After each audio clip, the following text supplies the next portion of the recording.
Sziasztok! Üdv ebben az augusztusi Miket ettünk videóban. Ebben a Miket ettünk videóban 5 darab étellel jövök nektek. Ezek azok az ételek, amik igazából végül nem kerültek be egyik tematikus videómban sem, úgyhogy nem láttátok még. Van köztük étel, amit lehet, hogy már csináltam ezen a csatornán, sőt biztos, de azért vannak itt most újdonságok is számomra is, amit most csináltam először. És miközben összeraktam a felvételeket, akkor döbbentem rá, hogy tök érdekes, hogy 5 ételt fogok most mutatni, és mind az 5 különböző nemzetnek az étele. Tehát nem az van, hogy csak magyaros ételek fognak jönni, vagy csak japán ételek, hanem mindenféle nemzet, tehát 5 féle nemzet fog most itt megjelenni. Egyáltalán nem direkt terveztem így, de amúgy meg jó pofa, hogy ez most így jött össze. Ez a videó is a legjobb példa arra, és jól megmutatja, hogy mi mennyire szeretünk mindenféle nemzet konyhájából étkezni. És hogyha már egy kicsit így a nemzetek konyhájáról beszélünk, akkor amíg nézitek esetleg ezt a videót, írjátok meg kommentben, hogy a magyar konyhán kívül természetesen melyik az a nemzet konyhája, amit a legjobban szerettek fogyasztani, készíteni, vagy ha mondom azt esetleg étterembe mentek, akkor az ilyen típusú étterembe szerettek menni leginkább. Nagyon kíváncsi vagyok, mert lehet, hogy ezek is úgy egy kicsit ötletet adnak arra, hogy a jövőben milyen tematikus videót csináljak majd. Az első étel, amit csinálni fogunk, az enchiladas, vagy enchiladas, talán a második verzió az, ahogy ki kell ejteni, de a lényeg, hogy ez egy ilyen csirkehúsos, burítóba tekert, szaftal leöntött, sült étel. Hogyha ezt most így jól megmagyaráztam szakszerűen. Különböző fűszereket kell ehhez hozzáadni, miközben ezt a szószt összeállítod. Egy rántással indul igazából, és utána sűrített paradicsomot raksz bele.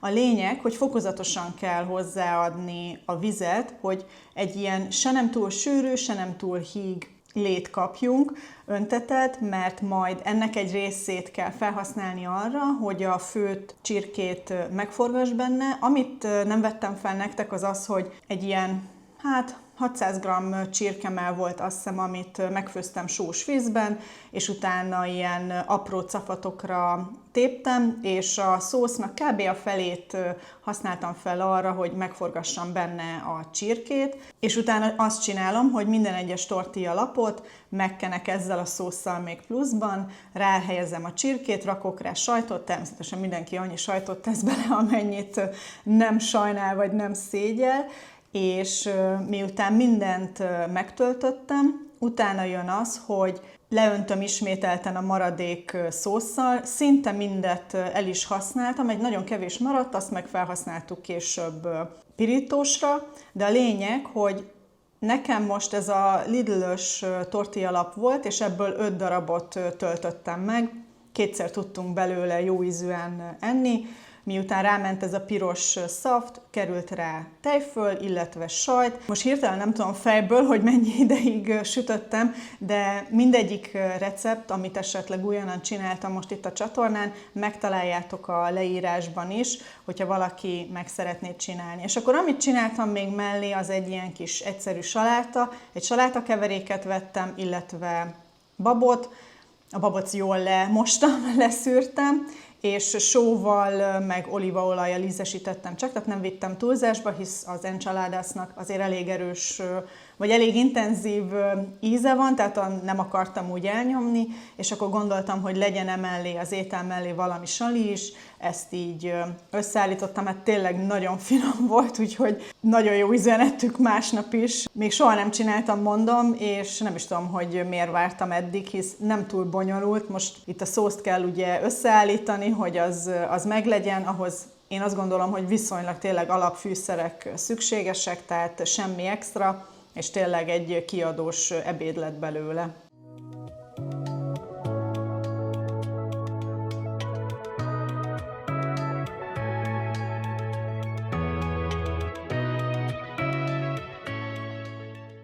Természetesen, ha már 5 nemzetet itt lefedünk, akkor nem hiányozhat a japán étel sem.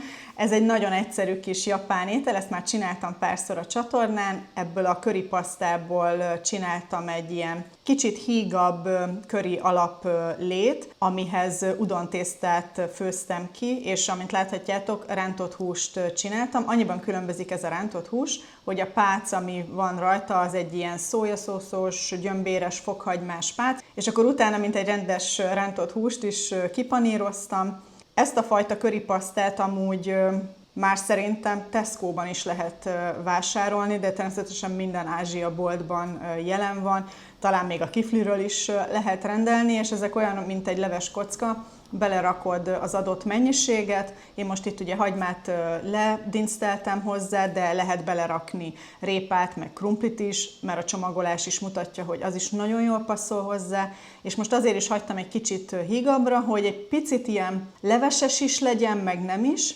Amúgy másnapra még sűrűbb lesz, tehát hogyha ezt te ilyen levesesen szeretnéd egy kicsit enni, akkor tényleg érdemes több vizet hozzáadni. Az elején érdemes a csomagolás utasítását követni, egy idő után rájön az ember, hogy milyen állagot is kap. Idő kell hozzá, mire felolvadnak ezek a kis kockák, tehát türelem kell a keveréshez, mert lehet, hogy 5-10 perc után is úgy érzed, hogy még nem olvadtak fel, és mi van. Egy idő után pikpak semlegessé válik, új hagymával díszítettem, és akkor így külön szoktuk mi enni a rántott hússal, de ezt ugye, ha szeretnéd, eheted így hús nélkül is, tehát egy nagyon jó vegetáriánus opció is, mi nagyon szeretjük. Főleg amúgy a téli időszakban ez egy nagyon jó kis komfortétel.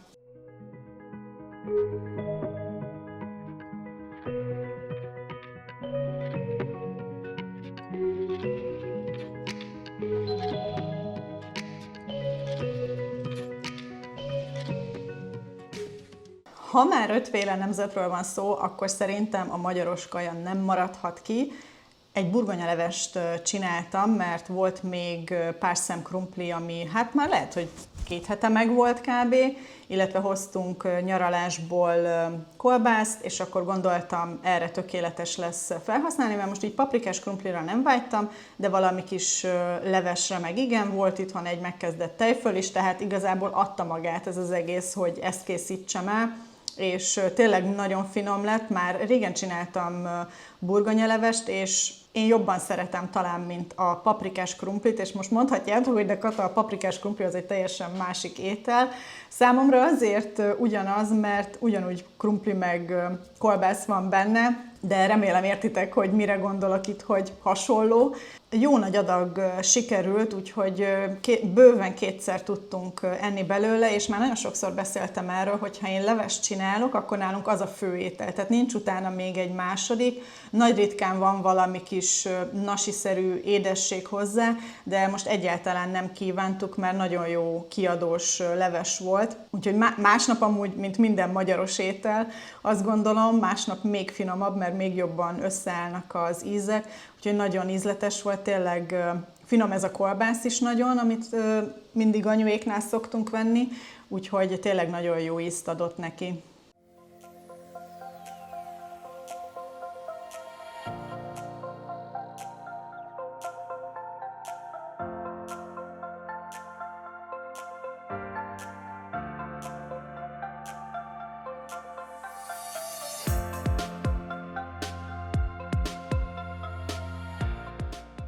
A következő étel az egy indiai étel, indiai dált csináltam, ez is az az étel, amit még nem csináltam soha. Csináltam már vörös lencse körit, de az nem ezzel a folyamattal készült egyáltalán, tehát itt a zöldségeket előre fel kellett aprítani. Paradicsom, hagyma, gyömbér, fokhagyma, ilyesmi került ebbe a keverékbe, de először ledincteltem hagymát, és elkezdtem fokozatosan hozzáadni a fűszereket, csilit, garam masszalát, meg köményt. Ez került ide bele először, és amikor ez egy kicsit így megsült, akkor utána beleraktam ezt a paradicsomos masszát, és ezt is addig főztem, amíg a lé egy kicsit el nem párolgott, tehát nem lett annyira folyékony, és utána kezdtem el megint hozzáadni a fűszereket. Itt is majd a leírásban megtaláljátok, hogy melyik fűszerből mennyi került bele, melyik lépésnél, mert most hirtelen nem akarom mondani, mert nem tudom pontosan, de egy ilyen 5-6 féle fűszer az volt benne, amit láthatatok az elején, és amikor ez így szépen már aromás lett, akkor mentek bele a sárga borsó meg a vörös lencse, mindegyiket egy kicsit én előáztattam, hogy ne kelljen olyan nagyon sokáig főzni itt a vízben. Miközben ezt csináltam, akkor pont arra gondoltam, hogy ez olyan, mint a magyaroknál a főzelék, csak az indiai verzió, és akkor itt még belekerült 2 egész szem gyömbér, amit majd a végén ki fogok venni. És igazából itt ezt addig főzöd, amíg egy kicsit krémesebb állagot nem kapsz. Innentől kezdve, ami még belekerül, az én petrezselmet raktam bele, de koriandert is lehet belerakni, de az nekem nincs itthon, és szárítva leveles formában soha nem találok.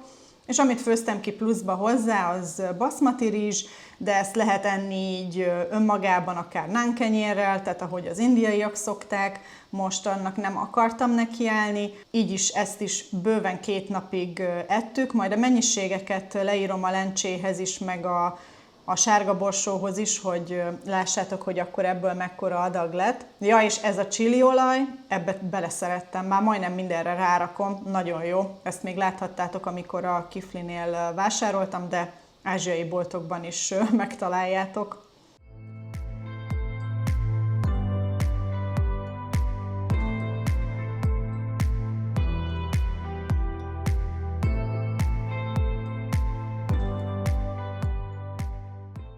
És akkor az utolsó étel, amit ebben a videóban láthattok, az egy lazanya, tehát Olaszországba is elérkeztünk. Ezt már szerintem láthattátok a csatornán, de már tényleg nagyon régen csináltam, szerintem évelején talán. Nem is tudom pontosan. Ez is ugye egy olyan étel, amit be kell rakni a sütőbe, és ilyenkor az ember próbálja minél kevesebbszer bekapcsolni a sütőt nyáron. Szóval a lényeg, hogy én igazából egy ilyen bolonyai-szerű ragú alapot készítek, szoktam belerakni sárgarépát, hogyha van itthon, most volt itthon, úgyhogy tettem bele, rontani nem ront rajta. Ami nagyon fontos, hogy, vagy legalábbis én szerintem, hogy bármilyen ilyen paradicsomos alapú ételbe én 1-2 evőkanál cukrot mindig szoktam rakni a mennyiségtől függően, tehát most itt fél kiló húsról van szó, 2 evőkanál cukor kerül bele, mert nekem ilyenkor jobban ízlik, hogy elveszi egy kicsit ezt a savasságát a paradicsomnak. És most már nagyon régóta nekiálltam, hogy csinálok besamelmártást is, tényleg 100-szor jobb. Régen azért nem csináltam, mert hát ez is ugye egy plusz lépés, kinek van erre kedve, ideje, hogyha gyorsan akarsz valamit összerakni, de higgyétek el, tényleg sokkal jobb lesz tőle, és most már kitapasztaltam azt is, hogy mennyi besamelmártást csináljak ehhez a mennyiségű lazanyához, hogy ne maradjon meg felesleg. Régen volt, hogy nem tudom, 1 liter tejből csináltam, most kb. fél liter tejből csinálom, kerül bele egy jó 2 maroknyi sajt, vagy hát amennyit szeretnél, ugye itt különböző sajtokat is lehet belerakni, én most egy egyszerű trapistát raktam bele, meg ugye szerecsendiót, nagyon finom lett tényleg, és akkor kezdődik a rétegezés. Az előző lazanyás videómnál biztos vagyok benne, hogy ott saját magam gyúrtam a tésztát, viszont ma nagyon nem értem rá pluszban még azt is megcsinálni, úgyhogy mindenképpen szerencsére már megkezdett lazanyalapokat használtam fel, amit a Spice-ban megtaláltam, max akkor kiszaladtam volna a boltba, de a lényeg, hogy azok így legalább felhasználásra kerültek, és akkor egy ilyen 3-4 réteg lesz ebből. Persze ez attól is függ, hogy te milyen vastagon szeretnéd, hogy a hús legyen. Én most már úgy kitapasztaltam, hogy ezzel a fél kiló hússal, meg a plusz paradicsom szósszal egy 4 réteg lazanya az lesz simán, és tökéletesen elfogy a besamelmártás is. És akkor fél órára megy a sütőbe, 180 fokon, és tökéletesen átsül, nem szoktam.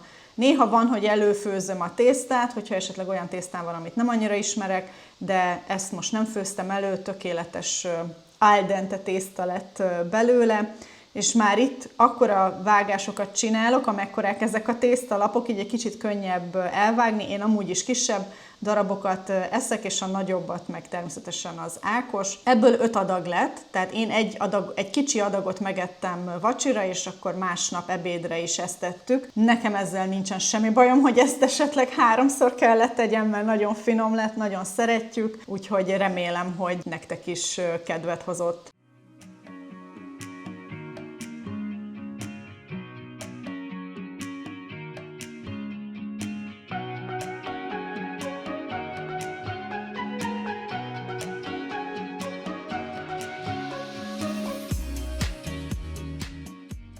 Meg is voltunk akkor ezzel az 5 étellel, remélem, hogy tetszett nektek, a leírásban megtaláljátok akkor a recepteket, szinte mindegyikhez.